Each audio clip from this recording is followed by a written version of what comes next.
Hello everyone, this is a 15-minute reading from Enlightenment by the Natural Path. I'm starting out on the middle of page 18 where we left off last time. A lusty person becomes blind and foolish through sex indulgence, and his soul is lost in the fire of sense gratification.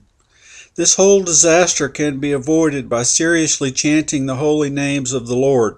Hare Krishna, Krishna Krishna, Hare Hare, Hare Rama, Rama Rama, Hare Hare. Kanyatanya Prabhahabhata and his empowered representatives such as Surila Parahabuba have created a movement to save people from the dungeon of material life, and we should seriously take advantage of this opportunity. Learning from the honeybee. The Brahmahayan and Adhuvahuta then said, "A saintly person should accept only enough food to keep his body and soul together. He should go from door to door accepting just a little bit of food from each family. Thus he should practice the occupation of the honeybee. As the honeybee takes nectar from all the flowers, big and small, similarly an intelligent human being should take the essence of all religious scriptures." In human society, the original knowledge is called Veda, and the essential part of the knowledge is Krishna consciousness. As Krishna says in Bhagavad Gita 15.15, Vedasa Saravya Aham Ida Vyadaya. By all the Vedas I am known. From the honeybee, an intelligent human being should learn to take the essence or nectar of all knowledge. A honeybee does not waste its time trying to carry away the entire bush or garden, but rather takes the essential nectar. We may study the difference between the honeybee and the ass who carries heavy loads of useless knowledge. Rather than acting like the ass, we should accept the essential knowledge that leads us to the eternal life of bliss and knowledge. At the present time, people generally have a sectarian concept of religion, and yet there is no scientific understanding of the absolute truth. The complacent, dogmatic, sectarian religionist can certainly learn something from the example of the honeybee. The Brahmana continued, "A saintly person should not think, 'This food I will keep tonight, and this other food I will save for tomorrow.' In other words, a saintly person should not store foodstuffs acquired by begging. Rather, he should use his own hands as his plate and eat whatever fits on them. Similarly, his only storage container should be his belly, and whatever conveniently fits in his belly should be his stock of food. Thus, one should not imitate the greedy honeybee who eagerly hoards more and more honey. A saintly mendicant should not even keep foodstuffs to eat later in the same day or the next day. If he disregards this injunction and like the honeybee accumulates more and more delicious foodstuff, then as his hoard becomes spoiled, he himself will also become ruined. There are two types of honeybees, those that collect nectar from the flowers and those that actually manufacture the honey in the beehive. Here the Brahmahan is criticizing the second type. The greedy honeybee eventually accumulates so much honey that he is trapped in his hive in the same way a materialistic person becomes trapped under the burden of unnecessary material accumulation. The elephant, an easy prey for lust. The saintly person should never touch a young woman. In fact, he should not even let his foot touch the wooden doll in the shape of a woman. By bodily contact with a woman, he is surely be captured by illusion, just as the elephant is captured by the she-elephant due to his desire to touch her body. Elephants are captured in the jungle in the following way. A large hole is dug and covered with grass, leaves, mud, and so on. Then a she-elephant is exhibited in front of the male elephant, who chases after her with lusty desires. Thus he falls into the hole and is captured. The lesson to be learned from the elephant is that the desire to relish the touch sensation is certainly the cause of ruining one's life. An intelligent person, noting the elephant's great propensity to sport with the she-elephant will take this excellent example to heart. Therefore, somehow or other, one should avoid being cheated into allurement to the sensuous form of a woman. One should not allow one's mind to be lost in the lusty dreams of sex pleasure. There are various types of sense gratification to be enjoyed between men and women, including speaking, contemplating, touching, sexual intercourse, etc. And all of these constitute the network of illusion by which one is helplessly bound like an animal. Somehow or the other, one should remain aloof from sense gratification in the form of sex pleasure. Otherwise, there is no possibility of understanding the spiritual world. The Brahmana Advaita said, "A man possessing intelligent discrimination should not, under any circumstances, try to exploit the beautiful form of a woman for his sense gratification. Just as an elephant trying to enjoy a she-elephant is killed by other bull elephants also enjoying her company, one trying to enjoy a lady's company can at any moment be killed by her other lovers who are stronger than he." Fickle wealth. A greedy person accumulates a large quantity of money with great struggle and pain. But the person who has struggled so much to acquire this wealth is not always allowed to enjoy it himself or even give it in the charity of others. The greedy man, just like the bees who struggle to produce large quantities of honey, which is then stolen by a man who will enjoy it personally or sell it to others.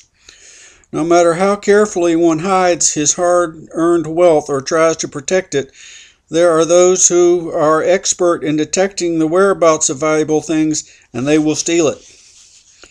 A saintly person dwelling in the forest in the renounced order of life should never listen to songs or music promoting material enjoyment. Rather, he should carefully study the example of the deer, who is bewildered by the sweet music of the hunter's flute and is thus captured and killed. A victim of the tongue. Just as a fish, incited by the desire to enjoy with his tongue, is fatally trapped on the fisherman's hook, similarly a foolish person is bewildered and ruined by the extremely disturbing urges of the tongue. The fisherman places meaty bait on a sharp hook and easily attracts the unintelligent fish who is greedy to enjoy his tongue. In the same manner, people who are mad after gratifying their tongues lose all discrimination in their eating habits. For momentary gratification, they construct huge slaughterhouses, kill millions of innocent creatures, and by inflicting such atrocious suffering, prepare a ghastly future for themselves. But even if one eats allowable vegetarian foods, he may too sumptuously, then the artificially stuffed belly will create pressure on the sexual organs. By this one will tumble down into the lower modes of nature and commit many deadly sinful activities. From the fish, one should carefully learn the real dangers involved in gratifying the tongue. The learned Brahmana then said, "Although one may conquer all the other senses, as long as the tongue is not conquered, it cannot be said to have been controlled. One has controlled his senses. If one, however, is able to control his tongue, then he is understood to be in full control of the senses." A superior vibration. By eating, one gives energy and activity to all of the senses. And if the tongue is uncontrolled, all of the senses will be dragged down into the material platform of existence. Therefore, by all means, one must control the tongue. If one fasts, then all of the other senses become weak and lose their potency. The tongue, however, becomes more greedy to taste delicious preparations, and when one finally indulges the tongue, all the senses quickly go out of control. It is advised that one accept only prashadam, or the remnants of the Lord's food, and in a moderate proportion. Since the tongue's function is also to vibrate, one should vibrate the glorious holy name of the Lord, and thus taste the ecstasy of pure Krishna consciousness. As stated in Bhagavad Gita, Parahama Daharsha Nikarvarana Tate. Only by the higher taste of Krishna consciousness can one give up the lower taste that keeps one imprisoned in material bondage. Chapter 4. Pingala the prostitute. Maharaja Yadu, O son of kings, continued the Avavahuta, previously in the city of Vihida there dwelled a prostitute named Pingala. Now please hear what I learned from this lady. Once that prostitute, desiring to bring a lover into her house, stood outside the doorway at night, showing her beautiful form. O best of men, this prostitute was very anxious to get money, and she stood by the street. On the street at night, she studied all the men who passed by, thinking, "Oh, this one surely has money. I know he can pay the price. I'm sure he would enjoy my company very much." Thus she thought about all the men on the street.